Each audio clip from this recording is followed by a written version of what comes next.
Welcome back, my little social studies friends. So today we're going to read and learn more about our executive branch. Grab your social studies government packet and open up to the executive branch in your reading portion. So we have already filled out our preview questions and got our brain thinking about it. Now it is time to learn about the executive branch. Follow along in your packet as I read and talk about it here.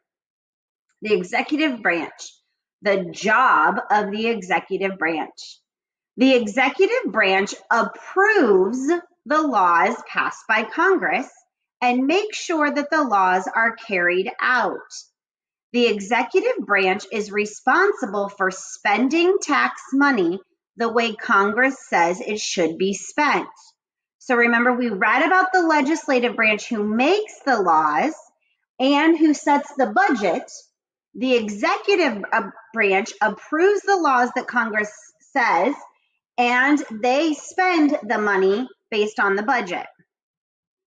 Different departments in the executive branch makes sure laws are carried out. The departments collect taxes, which remember helps pay for our government, help with schools, and care for the poor. Other departments inspect the food sold in stores to make sure it is safe to eat. They also inspect airlines and factories to make sure they are safe.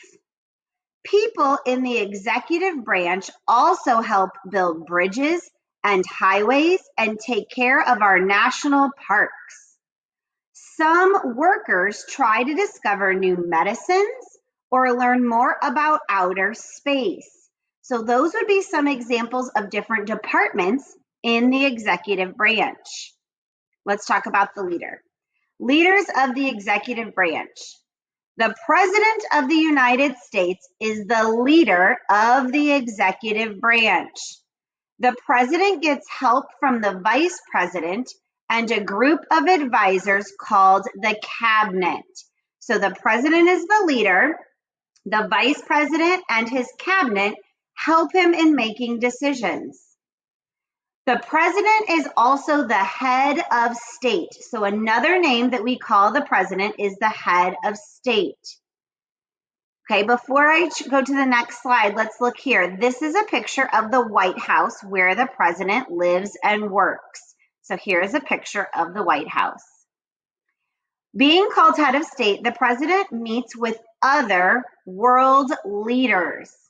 They find ways for our country and theirs to work together and get along. The President can make treaties or agreements, that's another word for treaties, an agreement, with other countries. Sometimes other countries need money, food, or equipment. Sometimes the United States help countries that need military protection from other countries.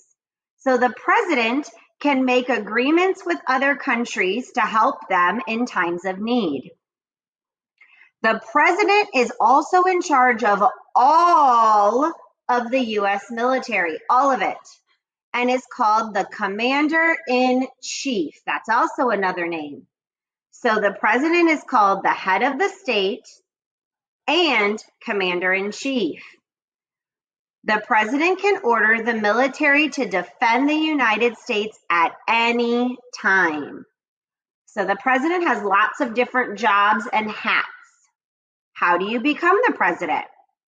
The President is elected for a 4-year term. So for 4 years they serve. To become president, a person must be a natural-born citizen of the United States.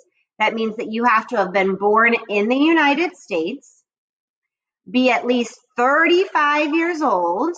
At least means that's the youngest you can be, but you can be older, and have lived in the United States for 14 years. The framers of the Constitution, that's the group that put the Constitution together, didn't put a limit on the number of terms the president can serve. So that means when the Constitution was written, the president could serve forever and ever.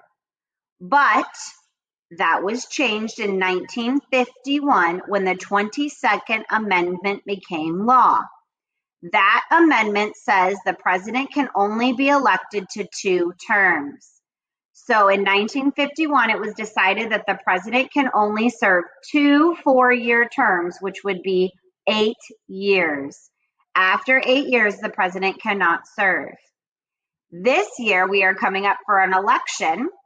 President Trump has already served 4, so he's running to serve for his next 4, and he's running against Joe Biden, who is also trying to become president. And we will be voting in November on our presidential election. All right, we will come back to answer our after questions after we have learned more.